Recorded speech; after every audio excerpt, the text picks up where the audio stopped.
welcome to Barely Interesting. Today, we are talking about day 5 of the Zachariah Anderson trial, and with us is Fluxx. Yay, Fluxx. What's up? What's up, my dudes? If anyone hates the government, it's Fluxx. But we have an interesting day today. Most of it was officer, detective, whatever the hell he is, Van Wee. Is he officer? Okay. Officer, the crime scene investigator. We also have Rosalio's mother, who actually did more to investigate the crime accidentally than Van Wee did throughout his entire investigation. And so those are our two witnesses that we're going to talk about today. And welcome, everybody. Thanks for being here. So yeah, today we started out with Officer Van Wee taking the stand, and with that, they tried to the prosecutor tried to establish a timeline with him, even though they had expressly denied the prosecutor that in pretrial hearing. So yes, yeah. So what they're talking? Okay, so they tried to use Van Wee to establish a theory of the crime. Their theory of the crime is like Zach knocked on the door of the apartment, right? And then just like took a baseball bat or whatever to this guy. And then that moved into the apartment. There's no evidence whatsoever to establish the sort of like timeline of events or sequence of events. And yet the prosecutor continuously pushed for it, which leads us to today's segment. At the time of these initial blows that you've described so far? Judge, I'm going to object that this goes against the prior ruling that he can't talk about sequence of events. Well, and I think... I'm not talking about sequence. I'm asking whether you can tell if somebody is outside.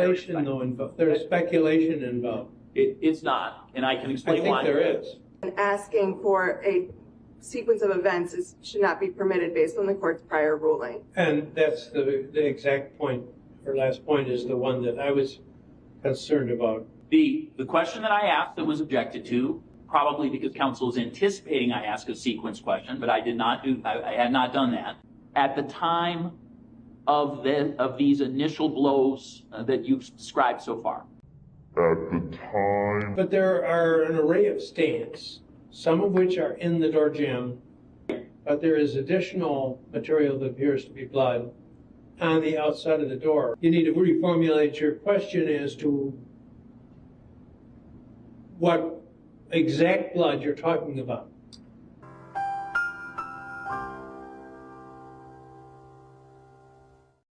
It's never too old to learn new things, right, Fluxx? And in this situation, we have once again Michael Gravely defrauding the judge, lying to the judge, or misrepresenting his own question by saying, "I didn't talk about sequence," and then, as you correctly rolled back the tape, he said at the time. And so we have we considered he's just stupid? No, he's a manipulator. He does this intentionally. That's not the only time he did this sort of thing today in today's trial. He does it consistently and throughout the testimony. So, by the way, so I've got some notes here about this guy who's qualified as an expert, right? So we have Van Wee. This is him, by the way. So this is Van Wee. He's qualified as an expert in forensic examination. Okay, now he's qualified as of the day of the testimony. He took his class and learned to do this the prior August. So this is August of 2022. The crime scene is investigated in May of 2021. So he's not qualified as a 2020. Thank you. So he's not qualified as an expert. He's not an expert. He hasn't taken his 40-hour class yet on forensic examination until 2 years after the fact, more than 2 years after the fact. Yet somehow he's qualified here. The bulk of his testimony, early on anyways, in his testimony, is about blood splatter. Now, we could talk about blood splatter all we want, and whether spatter, or not not splatter. Spatter. Spatter. Thank you. Yep. And okay, we can talk about whether or not that's real science to begin with. But on cross-examination, it's brought up that he used no math, he calculated no trajectories, no angles or anything like that. He just says, I looked at it, it looks like it was from this particular angle. And that apparently is good enough over the defense's objection. So that was contemporaneously objected to, and that might be grounds for an appeal as well.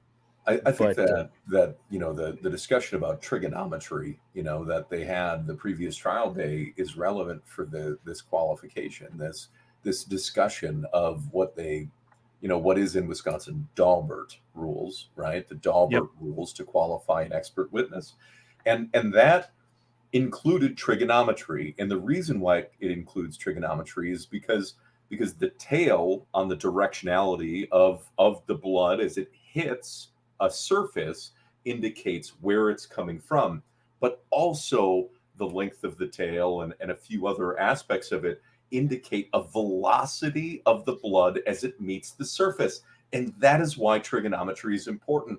And he didn't do any of this math.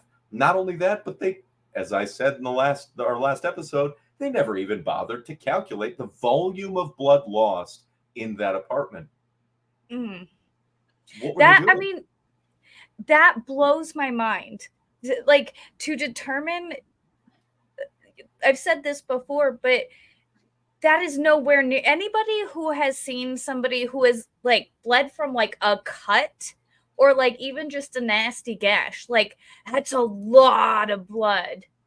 And to say that they can be certain that death occurred after that, that's complete horse manure. well, they were trying to establish this scenario, this story, which they feel like fits with the evidence that they were presenting. But the problem is, so the Daubert standards are very clear. They're the same no matter where you are. If you're in a state that applies the Daubert standards, which Wisconsin and Michigan is as well. So a witness who qualifies as an expert by knowledge, skill, experience, training, and education, or education rather, not and, may qualify or may testify as to the form of the opinion or otherwise if the expert's scientific, technological, or other specialized knowledge will help the trier of fact understand the evidence to determine the fact at issue. So you would have like, okay, so blood splatter in theory could help. So technically, I inform. could be an expert. Well, there's more. The testimony is based on sufficient facts or data, which we have pictures of blood spats. I don't know, whatever. We have pictures of blood, and but we have no trajectory, no calculations, no real measurements at all. The testimony is based on sufficient facts and data. The testimony is the product of reliable principles and methods, and the expert has reliably applied the principles and method to the facts of the case. So he wasn't an expert. He hadn't taken his class yet. He hadn't been trained in forensic evaluation at the time the scene was being investigated. So he's missing 2 of the 4 requirements. And we're assuming the 2 are legitimate, right? That there's reliable principles that are being applied, and He only needs a 40-hour class, though. Yeah, 40-hour class. He took a 40-hour class. Come on. I mean, they also qualified with experience in the field, and he did process crime scenes for a number of years. So combined the 2 of them, he did have some good experience, but that doesn't mean that he had more qualifications than the expert that the defense was trying to bring. So let's say, all right, well, first he needs the knowledge, skills, experience, or training, right? So let's assume he has that. Well, define that.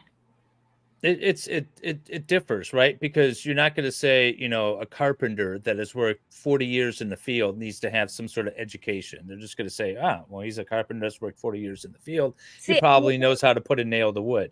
This is what I hate about it, is there needs to be a standard definition of what an expert is written down. So it's like, okay, yes, you are an expert, or no, I can trust your testimony, or I can't.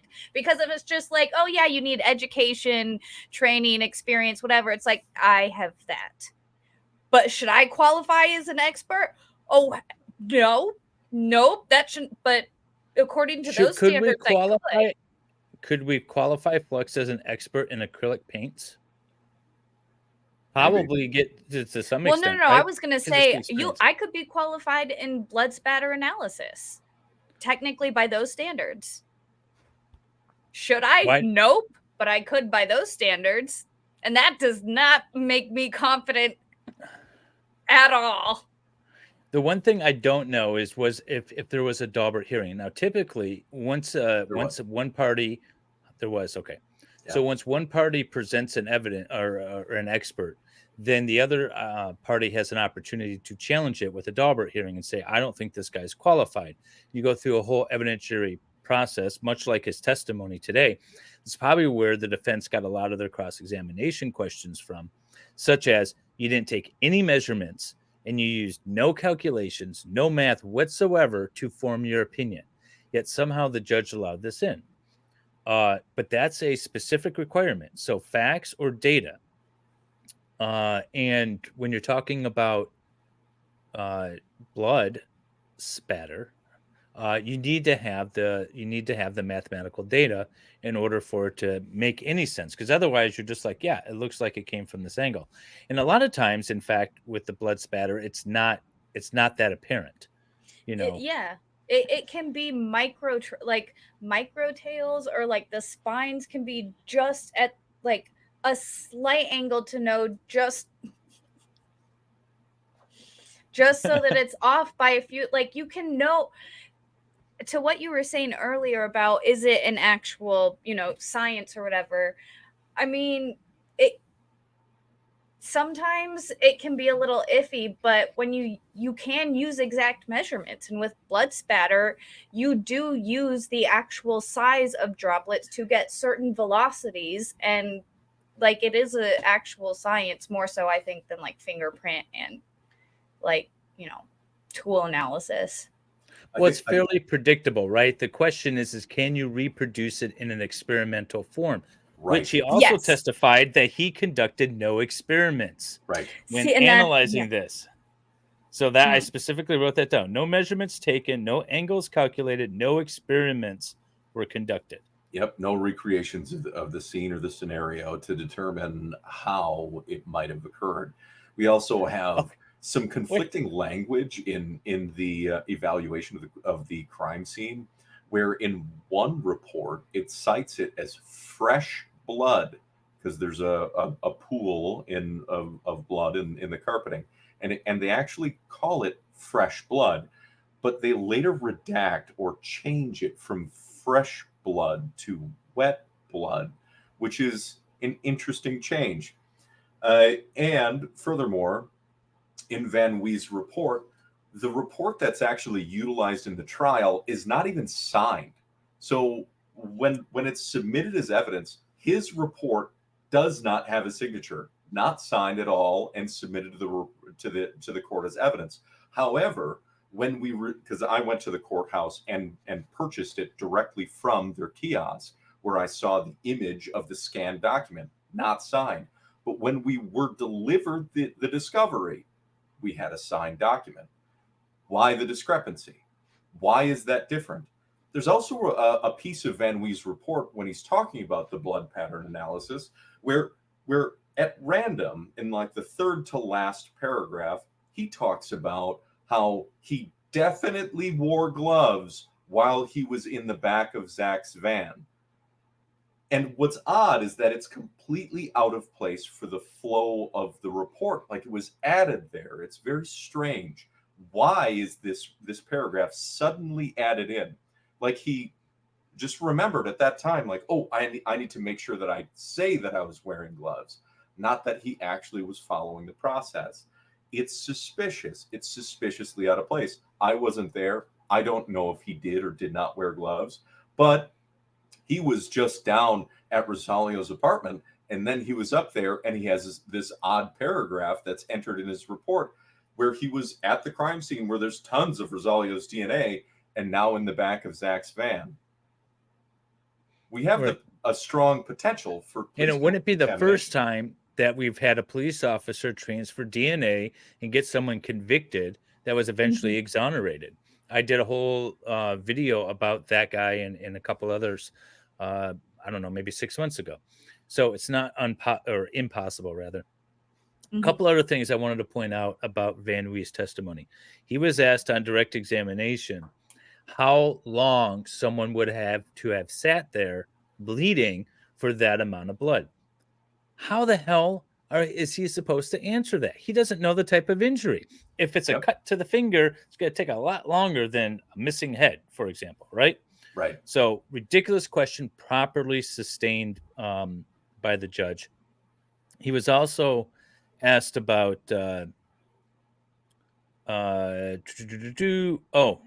he was also asked about why on cross-examination, why he would testify this way. He was asked, you said it could have been blunt force trauma and then, a stabby. But it wasn't a gun. Why don't you think it was a gun?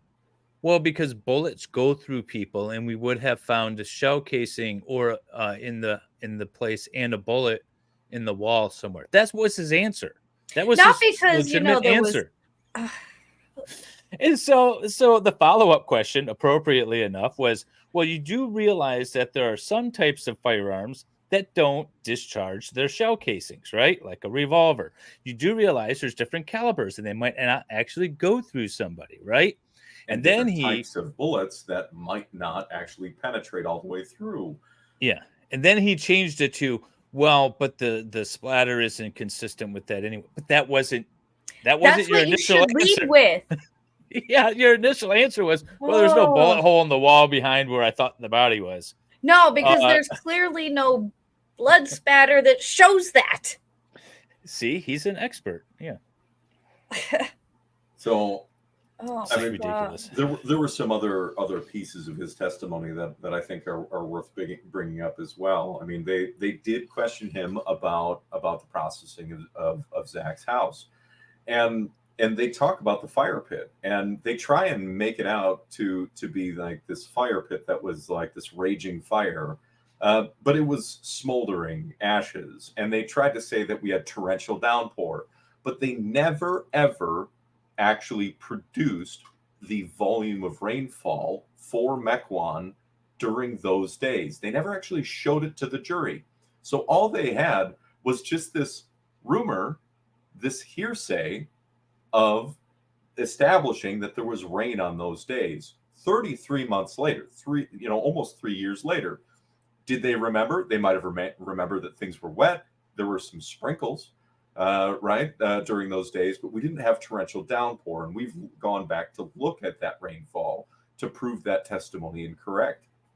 Now, they said that they tried to make it out to be like there was like 2 buttons in the fire pit, 1 zipper, 1 sock, like 1 set of clothes were burned.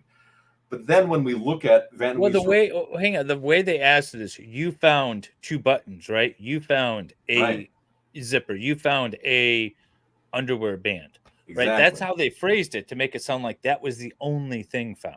But the reality was that there was like 40 buttons in the fire pit. There was piles of them. And we have more than 1 zipper sets. So this narrative that it was just 1 set of clothes, like it was suspiciously out of place, is absolutely fundamentally incorrect. It is a misrepresentation of the evidence. It is dishonest. It is there to defraud the jury, to make sure that they thought that it was suspicious that there were burned clothes. Not that Zach was disposing of old clothes that he didn't need anymore, but 42 buttons. So for those of you out there that are convinced that burning clothes means that you're covering up something specific, you didn't grow up in the country, you don't know what it's like to burn your trash, and it's clear by the evidence presented in the report that Van Wee was led to then defraud the jury. I'll push back a little bit, because facts are made to be argued in the court. I know no one likes to hear that. I know. It was on the defense for not clarifying, and I agree with you on that statement. However, we also have the prosecutor's code of conduct, where presenting the truth of the matter and not maliciously prosecuting and a few other things are part of their code of conduct, which is undermined by then misrepresenting the facts asserted. Yeah, I mean, you could have made the same argument, even including 42 buttons, and said whatever he burnt Rosalio's clothes along with some others to cover his tracks, right? To say like, oh, I'm just burning Sure. clothes. You know, you can make the argument. You didn't need to just limit it to one set of buttons and one, underwear bungee or whatever the hell it's called. Well, But and again, go ahead. it is super normal for everybody to just, especially out in the middle of nowhere, just chuck your garbage in the fire pit. Just nobody, like, that's what you do. So, Well, I want to know who Malcolm murdered yesterday. That's what I want to know. What crime were you covering up, sir? oh my God. So, and with that, we also had this disagreement about cadaver dogs and this opening the door conversation that we had, where cadaver dogs, the word cadaver when attached to dogs is highly prejudicial. So when we're talking about it in the courtroom, there was never a cadaver or any sign of a cadaver ever located on Zach's property. But using the word cadaver then places an idea into the jury's mind that there might have been some remains, that they found something that was pointing to a cadaver. That never happened. So then you create a narrative. Again, it's about planting the seed, about trying to mislead them. You create a narrative by using the phrase cadaver dogs. You could simply just say canine unit. Right. And now, to be fair, again, I'm just trying to be, balanced here, right? To some extent, the defense could have said, now you used cadaver dogs. You call them cadaver dogs. And they did to this to some extent. Yeah, they you use these dogs to sniff out and discover remains of dead bodies, and they did not hit on anything. You did not discover anything, correct? So even though you used these highly trained cadaver dogs, you didn't find anything, right? Nothing was there. The difficulty So you could is push still back. ringing the bell, David. Yeah, no matter what, No, I it's still understand. using that word when it's putting that word in the jury's mind. You can't, no matter how bad you try and undo it, it's still, they're like, oh, cadaver dogs. And this is where pretrial motion should come into play. Like I have in the past brought motions in limiting to exclude things that I don't even think the other side's going to bring up. But just in case, I'm going to bring the motion. Now, in a case like this that lasts 15 days, it's hard to predict everything. So I don't fault them if they didn't bring a motion ahead of time to like, don't say cadaver dog. But yeah, you would hope that you would be addressing some of these things because they know that dogs were brought around. The defense knows this ahead of time. But they don't know everything. They are still being surprised even today, much like yesterday. Which brings us to a couple of topics. I did mention opening the door, and we hear this. We hear Gravely make this argument a number of times. David, can you explain what that means? Yeah, there's no like rule. It's not like codified or anything. But what that means is that if the defense files, say, a motion in limiting or makes a motion to exclude something, or something is improper, say you mention, or for example, a defendant's right to remain silent. If you bring up these things, either that are automatically off limits or you've brought a motion to say, hey, we're not going to talk about this, but then you go ahead and elicit that testimony, then you've opened the door to go down that road. And that's the thing that sometimes is tricky for people to avoid. But in this particular case, it wasn't that they did it. It was that that Gravely insinuated that they did and argued that they did. So and then we have this horrible judge. It's just, this judge with a head injury that's fumbling all over the place. They can't remember who said what when. He doesn't even remember objections that he sustained. Dealing with all these things. But generally speaking, if you try to keep something off limits and then you walk right through that door, then it's fair game. That's what the concept means. So that, go ahead, Fluxx. No, I was just gonna be like, oh my God, Schroeder. So Well, so that yeah. kind of sets us up for this idea that as he's going through all this evidence, they also talked about the tree farm and how they set up their lines and all the buckets that they collected out of the fire pit and the pig bones that they found and the whole lot of nothing that they kept discovering wherever they looked as they looked into Zach as a suspect. Which brings us to This is where I'm sorry, you're good. But this is where the state said that the defense opened the door, right? Because the defense's not argument, the defense's position in the opening statement was that the state did not do a thorough enough examination and investigation into this case. They didn't.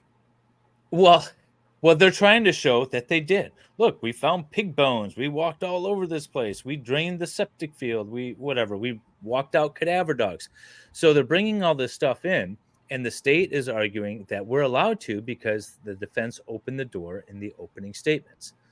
And so the fundamental legal question is making a statement making a statement of something in an opening statement that's not evidentiary, opening the door to it.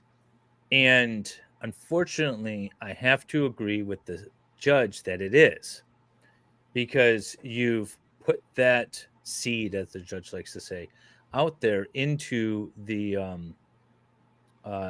jury, and it could be seen as opening the door. But is it not? I don't know. But you're not supposed to consider opening statements as evidence, right? So opening statements are not evidentiary in nature, So why and would the it be verbiage of it, to my considered? understanding, is that you're arguing that evidence opens the door. Yeah, it like that's when I think of opening the door. When you say it like that, it's like when you're questioning like when the prosecutor brings it out of the witness or out of the person that you're being that's being questioned, not the prosecutor making the statement or speaking, because anything the prosecutor says or the defense attorney says isn't evidence itself. It's just they're presenting it. So when it comes to not even presenting evidence, but just presenting what is happening. Yeah. Let me set up this scenario. Let me set up this scenario where the witness hasn't answered the question yet, but the question itself leads to the opening the door. I'm trying to think, like a question about whether or not the defendant said anything to you, right? You haven't gotten the answer yet, but that could potentially open the door to a Fifth Amendment violation. But it didn't, because it. But some courts have said, some judges have said that asking the question opened the door, and now we have a mistrial because you can't unring that bell, right? Now, it didn't happen that way in Rittenhouse. Remember, the same judge in Rittenhouse, and they're like, you can't comment on that, and he started yelling at whatever the other prosecutor was. And so didn't declare a mistrial because he didn't open the door because the witness didn't answer. But I've seen it go the other way too. And that's why I'm saying sometimes it can be opening the door and sometimes it can't, just without the evidence, which is the witness's statement actually coming in. Is that enough for alone to argue at the appellate level? I would say probably not, but again, it goes to that cumulative stuff, where we have just issue after issue after issue with this particular case. All these little nitpicky things sound like technicalities until you start stacking them up, and soon enough you've got a whole tower of improprieties, for lack of a better term. Mm-hmm. I skip all political ads, wickets. So now we've got a situation where we have, them chasing a rabbit through a Warrens. They're chasing a red herring. And why? So if we took Sadie Beecham's statement to the police out of this, if Sadie Beecham did not tell the police that Zach was the bad man, that Zach was the boogeyman, and they needed to get him, then where would the police have gone based on the evidence that they collected and presented That was a really important question that I had. And I was hoping that Fluxx, you could weigh in a little bit on your experience and how that Yeah, feels. and this is what I mean, so many things about this trial blew my mind. And especially, you know, I went to school for this. I studied criminal justice.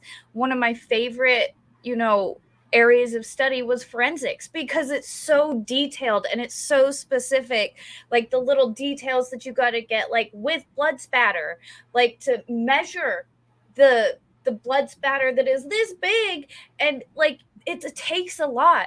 But the number one thing they teach you, the number one thing that you learn is do not focus on one item, on one piece of evidence, on one person, on one story, because you will miss the big picture. You will miss something if you are focused on one thing because it is a full picture scenario.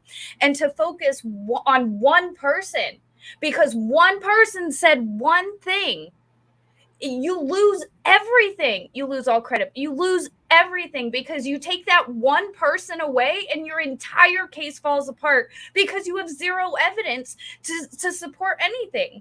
You can bring in everything you want. You can bring in the Constitution, you can bring in Joe, but it's nothing. It's worth nothing if it has no value to the case. It's like you bring in these buttons, you bring in the tree farm, you bring in the van, what value does it possess? If you're bringing me a big pile of shit, I don't care what you call it, is still a pile of shit and it is worth nothing to me.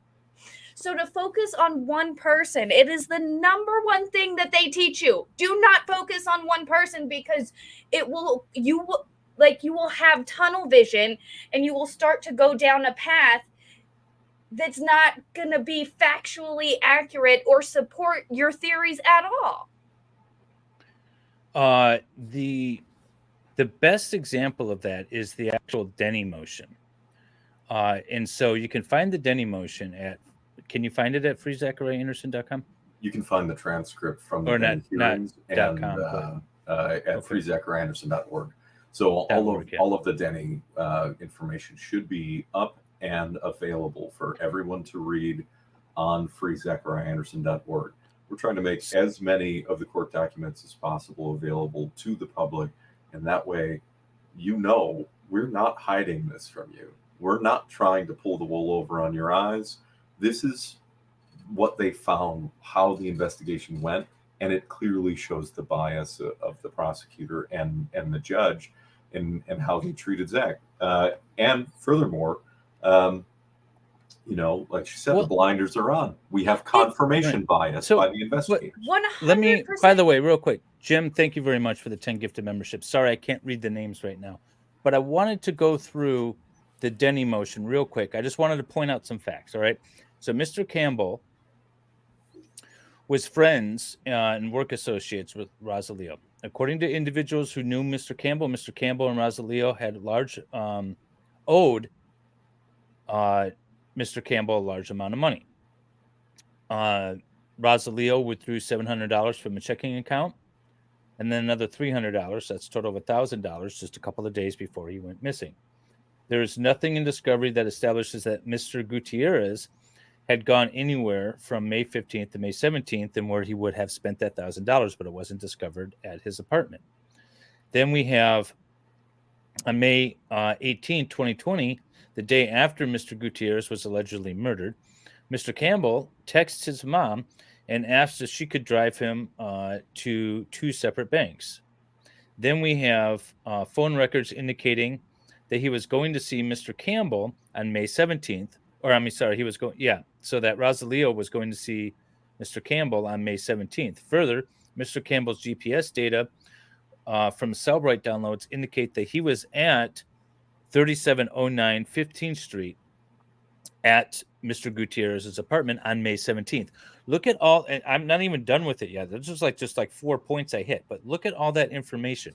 Who do you think they would have been focusing on if it wasn't for Sadie?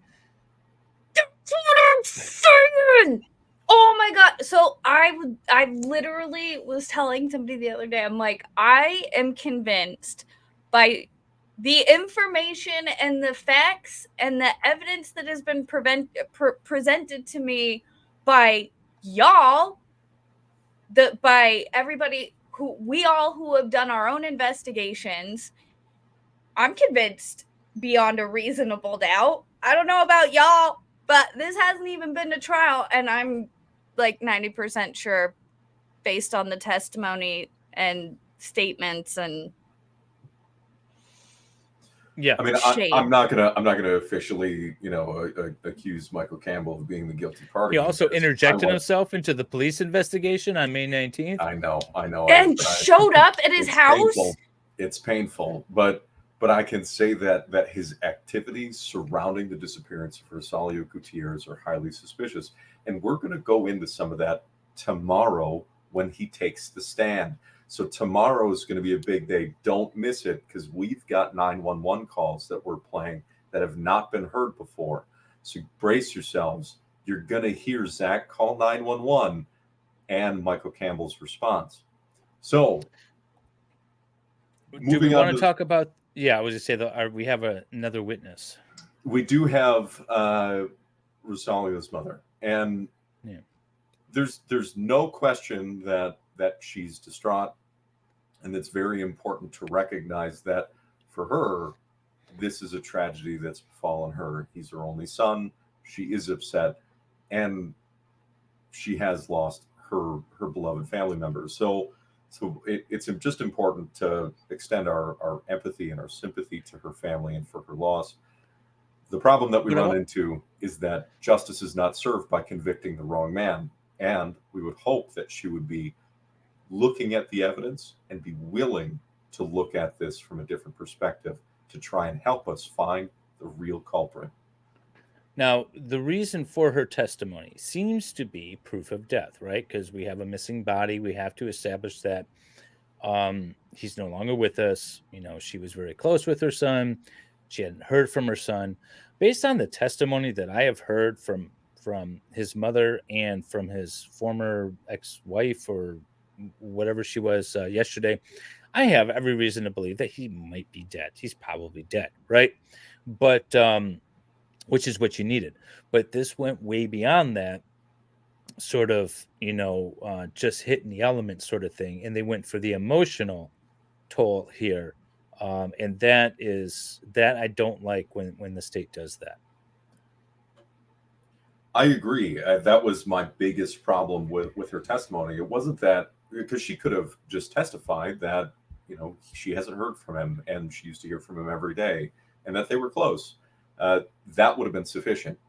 But they allowed the highly prejudicial nickname, Mi Pocho, right? That whole exchange, that she was the single mother and her life story, which some people could interpret as a sob story, but no matter what, it was inserted here to pull at the heartstrings of the jury. So the jury then felt like they would do something for this woman that lost her only boy. And so it's an emotional manipulation more than it's a presentation for the jury to weigh the evidence. This undermines the efficacy or the integrity of justice being served. It is not appropriate, in my opinion. And with her testimony, we have some differences and some key differences, and one of them is the discussion of weight. And this is a theme, and we're gonna bring this up again tomorrow. We have her original statement to press. Now, David, I think I sent that to you. Do you have it available? Oh, hang on. You emailed it to me. I got to pull it up. I did. Yeah. So we have her original statement. She was interviewed by the local press. And in that, there's an article written where she uses some specific language that tipped my ear when listening to her testimony again. It's really important to listen to that, because I saw some people in the chat today call it out. She used what they did to my son. And this article, the next page. This is for the date, so you can see what date this was published in the Kenosha News, June 6th, 2020. So this is shortly after his disappearance. And in these paragraphs right here, she cites him at 6'1", 280 pounds. And then she goes on to say, there at least had to be two people. He's a fairly large man. There would have been no way that one person could have done it. That is a supremely powerful statement for one man standing trial for the disappearance of her son and the cognitive dissonance of a grieving mother that chose to believe that he had to be guilty because the police told her that that was the only answer they had. Yeah, and that's always been an issue with the weight and being able to carry him. And again, I chalk this up to bad theories of the state that they just stuck with and ran with, right? Mhm. Why did Rosalio have to die in the apartment and be carried out? I don't know, but that's the story that they stuck with. So now that you've charged one person and have alleged that only one person did it, one person with a bad back, now you have to have one person with a bad back carrying out somebody who his own mother says it would have taken at least two people to do. And then when she And takes the stand, when she's talking about cleaning up the crime scene, she says, I didn't want anyone else to see what they did to my son. Yes. She used they. Now, Sorry. is English her native language? Do we know? I was gonna say, because sometimes with pronouns in other languages, they kind of just interchange all That of was them. that was my only comment. Is I don't know if English is her native language and if that's something that she works as a court clerk. She's okay, fluent so in she English. knows. She used some pretty powerful language, and when she was on the stand, she knew enough about the process to then turn and address her testimony to the jury that she was talking to the jury. So if you watch her behavior while she's on the stand, that she knows better, David. So that, to me, I understand what you're saying, and we could give her the benefit of the doubt, and maybe that's the case. But the reality is that she's no. She thought it was two people. Yeah. Yeah, she definitely thought. I mean, this is, what's the date of this article again? June 6th, 2020. Yeah. Okay. So she's already seeing that this is going to be more than one person, and she knows the situation way better than anybody else, especially at that time. She knows how big her son was. She knows what the scene was, and she was a better investigator, if I may say, than Van Wee. Oh, by the way, I forgot to pull it up. Damn it, Van Wee. Here's Van Wee. Van Wee. Yeah, somebody get that guy a Baby Ruth. Oh God. Well, she's a better investigator than him because she found Rosalio's cell phone and wallet in the freezer. How do you overlook that? I mean, the only other thing that I think that we really need to say was that we had another objection by the defense accusing the prosecution of ambushing them with information that they were presenting to the court with Celia. So this is 2 for 2, 2 days for 2, where the prosecutor is ambushing the defense with some sort of evidence that they did not submit for review or for further investigation to the defense. And with that, I David, I don't know what else you got, but we got to start winding it down. I think we're too no, that's about it. There was only the two witnesses. There was a lot of shenanigans, though. You guys need to check it out and rewatch the trial if you didn't watch it earlier with us. It's in both of our channels, so go check it out. All kinds of nonsense. And then just thank you very much, Fluxx, for joining us here today. Absolutely. Thank you for having me. It's always fun to get angry again.